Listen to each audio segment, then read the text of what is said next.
In as much as your physical health is important, my dear, your mental health is even more important. Your mental health, we must take care of it. It's a must. I don't even want to give you option. We must take care of your mental health. Some of you are killing yourself. The economic situation of the country already is enough, and you are now using some habits to add to that. No, it ought not to be so. Let's talk about our mental health today, because mental health is important. In as much as our physical health is important, mental health is even more important. Anything that affects up there actually affects everything about your life, spiritually, physically, body-wise, soul-wise, everything you can ever think of. So let's check some things that is really affecting you, your mental health, your mental well-being, and everything you stand for. If you don't take care of your mental health, nobody will do it for you. The country already is affecting you. So you actually need to take care of your mental health one way or the other. So what are the 7 behaviors many people do every day that is gradually affecting their mental health? It might not be very evident now, but definitely and gradually, as you grow up or in your later life, especially in your old age, you will see the tremendous impact of these behaviors and how it will affect your mental health. So what are the 7 behaviors that you do every day, or most people do every day, that is gradually diminishing the function of their mental health or affecting their mental well-being generally? Let's roll it. Number 1, chronic sleep deprivation. It's like I'm involved in this one too. Let me sit well. Most of you don't sleep. You know it. I know it too.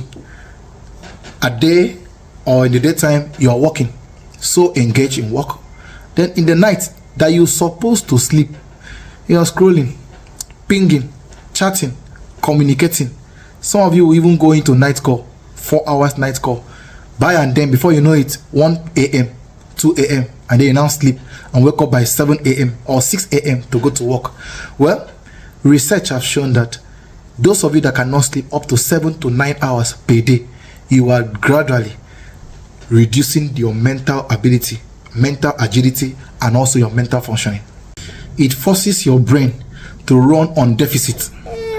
Your brain run on deficit, meaning that instead of it to be advancing, you are reducing, and this will actually make your emotions to be irregular. And when you have emotional irregularities, it will show in your anxiety level. Some of you get depressed as a result of this. Sometimes you don't sit down, nothing is wrong, no news have come to you, but you just feel like you are sad. This is the result of it. Or you have mental cloud around you. When you don't sleep enough per day, at least in a week, definitely you are making your mental ability age faster than what it ought to be, and it will show in everything you do. Number 2, social comparison. Well, perhaps many people function by comparing themselves. It's not bad per se to compare yourself to somebody. Maybe you see someone that you like the person's attitude, behavior, or way of doing things, and you wish to be like the person. No, this is not the one I'm talking about. The one I'm talking about is constantly comparing yourself to someone, or somebody comparing you to another. You ought to be like this. Have you not seen your mate? My dear, you are not your mate, you are you. If your name is Mekky, you are Mekky. If your name is Joy, you are Joy. In fact, that Joy that you are have a surname. If you are Joy Obut, you are Joy Obut. And many people, most of the time, do not have the same surname. This thing happens a lot in social media these days, comparing yourself to another. See, what it does is that it fuels the feeling of inadequacy. You will always be feeling like you are not adequate enough. You are a full-blown human being. Why would you be feeling like somebody else is better than you? No, the same number of hormones, number of genes, the same level of blood, same level of everything that God put in that person is in you. Your brain might even be more super than the person you are comparing yourself to. Maybe perhaps some of you, just because of laziness or maybe inability to take risk most time, that is making you to be where you are. And comparison or comparing yourself to somebody will not help. Sit up. Stop comparing yourself. It's not good for your brain. It's affecting your brain. It's making you to be inadequate. It's making you not to feel enough for yourself. Your brain hears it, your brain feels it, and your brain sees it all. So stop the comparison. Number 3, emotional suppression. Well, on an average, many Nigerians suppress their emotions. perhaps because of fear of the unknown, fear of what people will say, or fear of not being seen in a particular way, well, it's not good for your health, your mental health, even your physical health. Why will you be angry and you're suppressing it and be smiling? Or sad and it's not showing? When somebody is sad, the person cries. But when you are sad, all is well. Stop using that word, it is well, to cover up for what you are supposed to be expressing. Emotional suppression is dangerous. In a long run, it will lead to what we call emotional leakage. And that leakage may be so embarrassing than what it ought to be if you have expressed the emotion. When you're angry, when you are sad, express it. The way you express happiness, express these emotions too. Negative emotions are not meant to be suppressed. It is not good for you, because these emotions, as they are released or as they are expressed, another neurotransmitter or chemical mechanism in the brain is released to counter the emotions. But when you suppress it, you're not releasing them, and it's entering into let me say emotional bank in quotes. And those emotional bank in quotes are not the kind of bank that it is only when you request for a withdrawal that it will give you. This one does not wait for your request. It may eventually leak, and when it leaks out, that's the problem. That is not good for your physical health, mental health. Number 4, sedentary lifestyle. Listen, physical activities like movement, dancing, running, they release some chemicals in your brain called endorphin or dopamine. These are natural mood filters. Now imagine yourself sitting down at a place for a very long time, no movement. Some of you will even sit down. Okay, be as it may be, it's bad already that you're sitting down for a long time without movement. Can't you just be doing something like physical movement? What is the gain in you sitting down still for 5 hours, 6 hours? Most of you sit down for a whole day. Even research have proven it. Lack of physical activity has been severally linked to lower energy level, even depression. You know, most times why people are depressed, not because they have that depressive gene in them. It can be your lifestyle. Depression is well known in the country today. Most time it can be just a simple thing like sitting down for a very long time. Don't know why. Morbid. No activity. Just walk. Aside from the fact that some people fear the development of pie, that is not the only physical danger. Aside the physical danger, there are emotional, psychological, and mental dangers. And one of them is your brain is slowing down. Your mood is going down. Everything. So when you sit down, maybe because of work, stand sometimes. You can even stand and walk. Take some exercises. If you have a car, it's not everywhere you use your car to go. Sometimes walk. A research have actually proven out that at least if you want to live longer in this world, at minimum of 10,000 steps every day. Minimum of 10,000 steps. Most of you don't even have to find 100 steps. Apart from walking to your bedroom, walking to your bathroom, walking to your kitchen in your house, or walking to your lounge in your house. There is no other work you do in your lifetime. To your car, office, car again, to anywhere. Sometimes just take a stroll. Just walk. It is good for your mental well-being. Number 5, perfectionism. Mekky, does it look like you?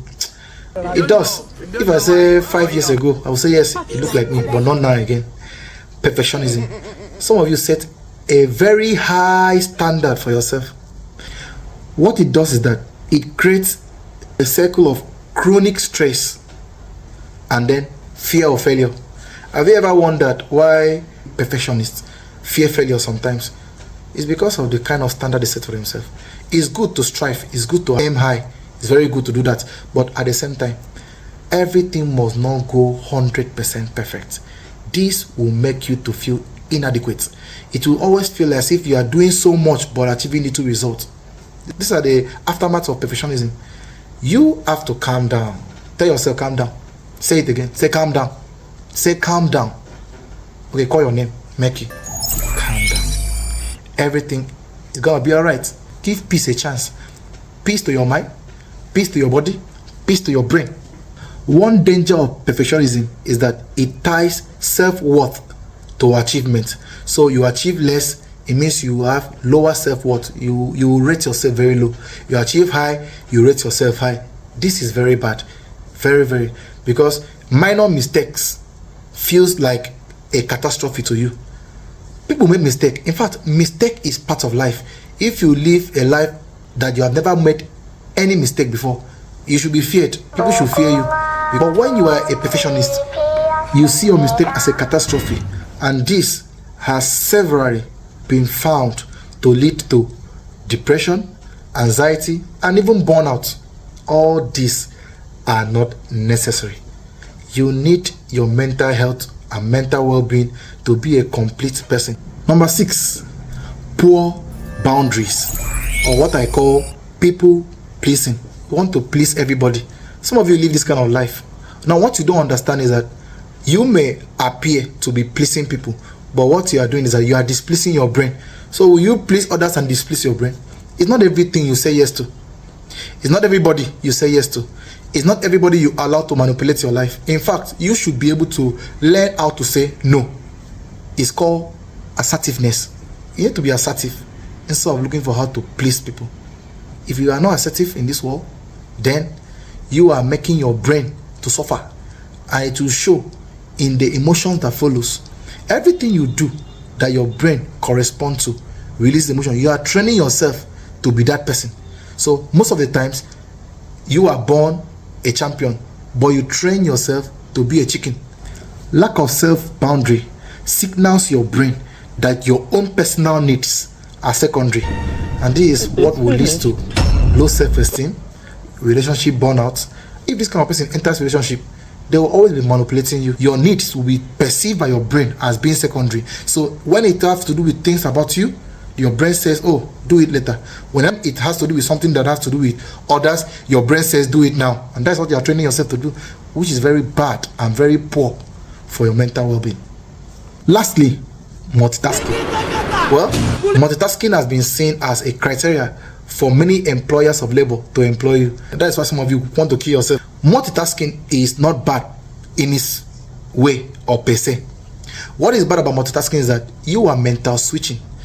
Mental switching leaves your brain confused most times. That is why those of you that are actually high multitaskers, you can hardly have a quality sleep without distraction. Observe it. Check in the night. Because of multitasking, your brain will be calculating what you have not finished doing in the day, and you don't mind doing it day. That is why some of you will carry a computer or a laptop and enter the toilet. You are inside your convenience. You are pressing laptop, typing letter. Which level? Calm down. What you cannot finish today, you can do it tomorrow.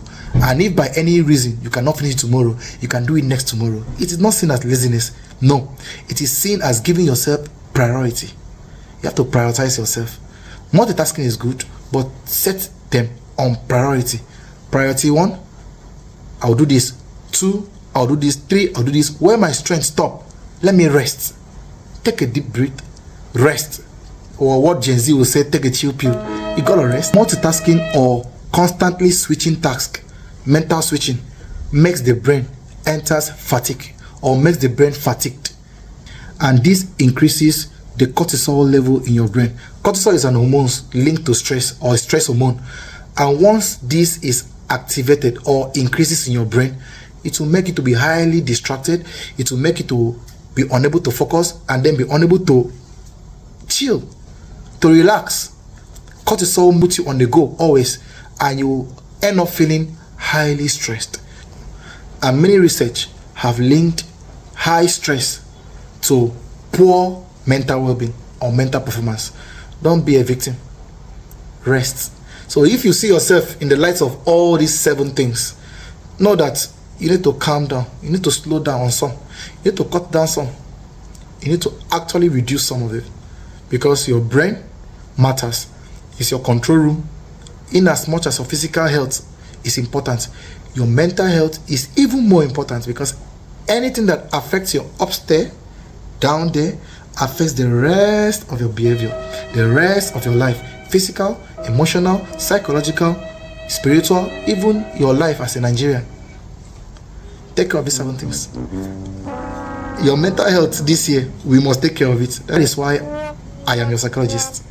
See you next time.